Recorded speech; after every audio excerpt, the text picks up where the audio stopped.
Les Africains sont non alignés à cette guerre. Vous nous faites comprendre que la définition de guerre n'est pas la même pour les Noirs et pour les Blancs. Vous ne témoignez pas d'empathie, pas de reconnaissance, pas d'estime envers l'homme noir. Cherchez plutôt la paix et non la guerre et laissez les Africains hors de ça.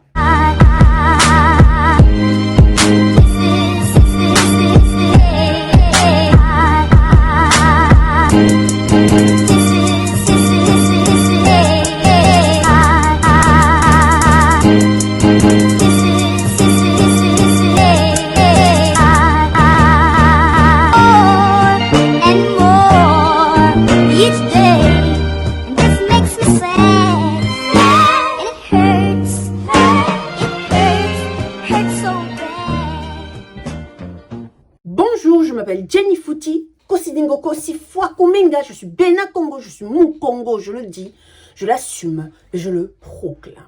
Je devais normalement faire cette vidéo pour dénoncer ce qui vient de se passer en douce en RDC. Je devais dénoncer l'officialisation de la balkanisation signée le 17 et le 18 février 2022 à Bruxelles et qui fut officialisée le 25 février 2022 à Kinshasa. Ces signatures de la balkanisation de la RDC sont en attente de l'approbation du roi des Belges, qui doit lui aussi imposer sa signature, ce qui veut simplement dire que le Congo officiellement est indépendant, mais officieusement ne l'a jamais été. Le 25 février 2022 à Kinshasa, ils ont signé que les frontières de l'Est de la RDC ont été brisées. Le Kivu, l'Ouganda et le Rwanda ne font plus qu'un. Ils appellent cela la zone de libre-échange ou la zone économique. Mais j'y reviendrai sur une autre vidéo. Car aujourd'hui, je veux parler de la place des Africains aux yeux des autres continents. Mais tout d'abord, j'aimerais dire que je suis contre l'invasion de la Russie en Ukraine. Car l'Ukraine étant un pays souverain, indépendant, donc je suis contre la guerre de la Russie en Ukraine. En particulier nous, les Congolais. Nous ne pouvons pas être contre l'invasion du Rwanda dans notre pays et des massacres dans notre pays et ensuite de soutenir l'invasion de la Russie et les bombardements sur le peuple ukrainien. Si je fais cette vidéo, c'est pour que nous, Africains, nous nous questionnions sur quelle est notre place aux yeux des autres continents sur cette terre. Je vais juste prendre l'exemple de mon pays, la République démocratique du Congo. Comment expliquer qu'en RDC, pendant que les Ukrainiens luttent pour garder l'intégrité de leur territoire en une semaine de guerre, l'OTAN fournit des armes à la population gratuitement et envoie ses soldats gratuitement et accueille les réfugiés ukrainiens facilement, pose des sanctions lourdes à la Russie, l'envahisseur, pour soutenir la souveraineté ukrainienne à conserver leur statut d'État.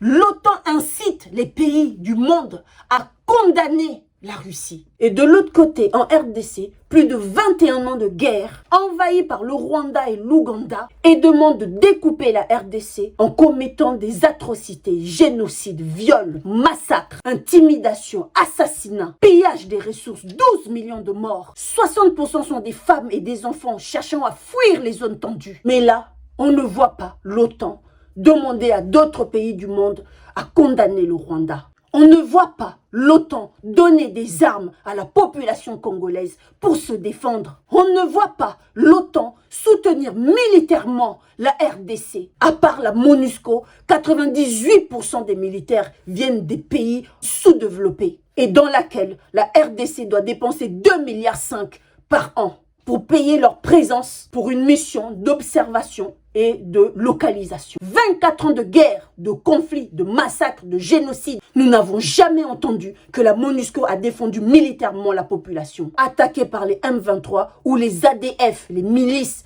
du Rwanda et de l'Ouganda. Comment expliquer qu'en Ukraine, vous combattez gratuitement l'invasion russe ?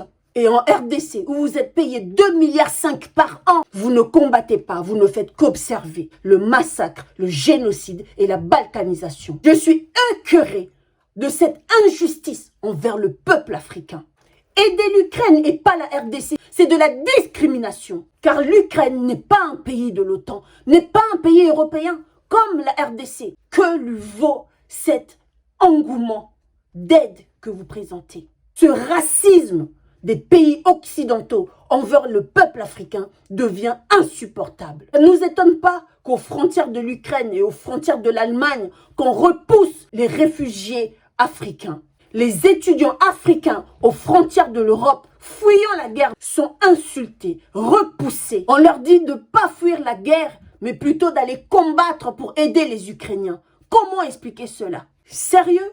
21 ans, 24 ans de guerre en RDC. Avez-vous déjà vu des Ukrainiens prendre des armes pour aller se battre pour le peuple congolais? 21 ans de guerre, 24 ans de guerre. Avez-vous déjà vu le peuple du monde porter le drapeau congolais pour dénoncer la guerre qui se passe à l'est du pays? Avez-vous déjà vu la FIFA bannir les joueurs ougandais ou rwandais des jeux? Ou même sanctionner le Rwanda et l'Ouganda qui envahissent la RDC? Avez-vous déjà vu? Et aujourd'hui, c'est l'Allemagne qui refuse l'entrée des réfugiés africains de ces terres. Qu'est-ce qui se passe? Quel est le nom de ce genre de racisme? Je demande à l'ONU de nous définir.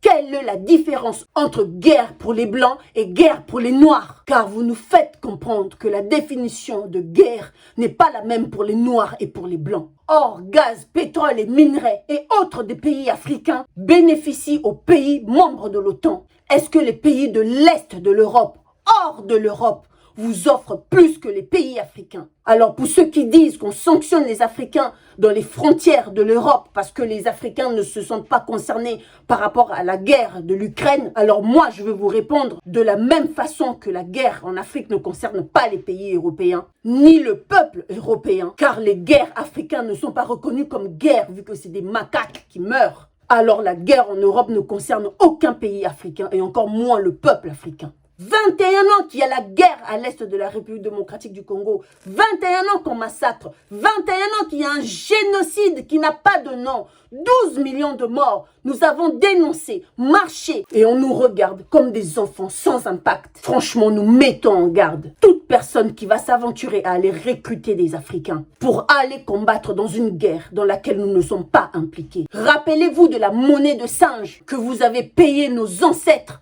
les tirailleurs. Donc pour vous, l'Africain ne bon qu'à aller à la guerre à votre place, au front à votre place. L'Africain ne bon qu'à faire le boulot que vous ne voulez pas faire. Non, c'est fini l'esclavage, c'est fini la colonisation. Avec ce mépris que vous témoignez envers les Africains, vous nous avez confirmé qu'à vos yeux, nous sommes des singes, des macaques, des bonobos. Vous ne témoignez pas d'empathie, pas de reconnaissance, pas d'estime envers l'homme noir. En 2022, vous faites la différence entre une guerre à l'est de l'Europe et une guerre de 21 ans en République démocratique du Congo. 12 millions de morts. Vous intervenez pas. Non, les Africains ne se battront pas dans cette guerre qui ne nous concerne pas.